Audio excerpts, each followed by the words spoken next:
आज हम बात करेंगे 2025 के नीट काउंसलिंग प्रोसीजर के बारे में, जिसमें आप एमबीबीएस, बीडीएस और बीएससी नर्सिंग में एडमिशन ले सकते हैं इंडिया के डिफरेंट कॉलेजेस में।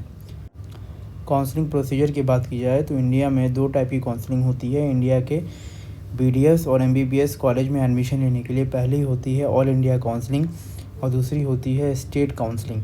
ऑल इंडिया काउंसलिंग में आप 15% गवर्नमेंट सीट्स पे एडमिशन ले सकते हैं।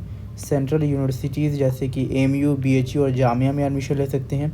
डीम्ड कॉलेज जो कि प्राइवेट यूनिवर्सिटीज़ होती हैं, इसमें एडमिशन ले सकते हैं। एम्स डिपन में एडमिशन ले सकते हैं। ईएसआईसी और एएफएमसी में एडमिशन ले सकते हैं। 15% गवर्नमेंट सीट का मतलब है इंडिया के डिफरेंट स्टेट्स की जो भी गवर्नमेंट कॉलेजेस हैं उनकी 15% सीट पे एडमिशन आप ले सकते हैं। मतलब अगर आप किसी और स्टेट में जाकर एडमिशन लेना चाहते हैं तो आप ऑल इंडिया काउंसलिंग के थ्रू ले सकते हैं।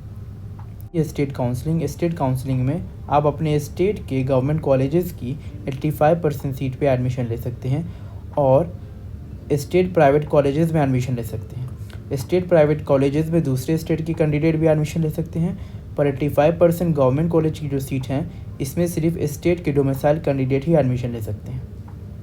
ऑल इंडिया काउंसलिंग की जो वेबसाइट है वो एमसीसी के थ्रू कराई जाती है, जबकि स्टेट काउंसलिंग की बात की जाए तो डिफरेंट स्टेट्स की डिफरेंट वेबसाइट्स हैं। फॉर एग्ज़ाम्पल, अगर आप यूपी में एडमिशन लेना चाहते हैं तो वेबसाइट है upneet.gov.in। अगर आप तेलंगाना में एडमिशन लेना चाहते हैं तो इस वेबसाइट पे विज़िट कर सकते हैं।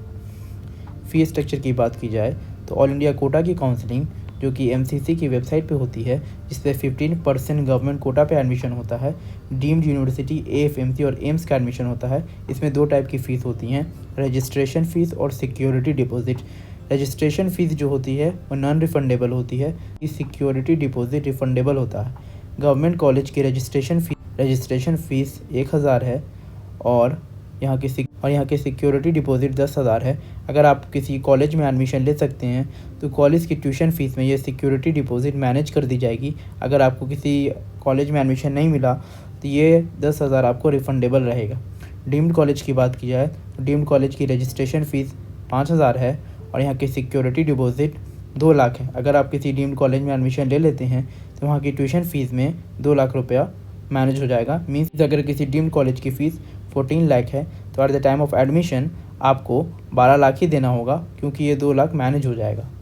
फ़ीस की बात करते हैं स्टेट काउंसलिंग प्रोसीजर की, तो डिफरेंट स्टेट्स में डिफरेंट रजिस्ट्रेशन फ़ीस हैं। फॉर एग्जांपल, हम यूपी की बात करते हैं तो ये रजिस्ट्रेशन फ़ीस जो है गवर्नमेंट कॉलेजेस के लिए 2000 है, जो कि नॉन रिफंडेबल है। आप 2000 पे करके यूपी के गवर्नमेंट कॉलेज का फर्स्ट, सेकेंड, थर्ड राउंड और स्टेट राउंड के लिए एलिजिबल हो जाएंगे। सिक्योरिटी मनी जो कि रिफंडेबल है, जो कि गवर्नमेंट कॉलेज के लिए 30,000 है, प्राइवेट कॉलेज के लिए 2 लाख है और प्राइवेट डेंटल कॉलेजेस के लिए 1 लाख है। इफ़ स्टूडेंट इंटरेस्टेड है गवर्नमेंट और प्राइवेट कॉलेज दोनों में रजिस्ट्रेशन कराने के लिए तो उसकी फ़ीस 2 लाख है। तेलंगाना के रजिस्ट्रेशन फ़ीस की बात करते हैं तो तेलंगाना के रजिस्ट्रेशन फ़ीस गवर्नमेंट कॉलेजेस के लिए 3,500 है जनरल कैटेगरी के लिए, और ओबीसी कैटेगरी के लिए 2,900। प्राइवेट कॉलेजेस की बात करते हैं, अगर आप प्राइवेट कॉलेजेस में एडमिशन लेना चाहते हैं तेलंगाना में तो वहाँ की यूनिवर्सिटी फ़ीस है जो कि नॉन रिफंडेबल है। वो B category means management quota के लिए एमबीबीएस के लिए 40,000 है और बीडीएस के लिए 20,000 है।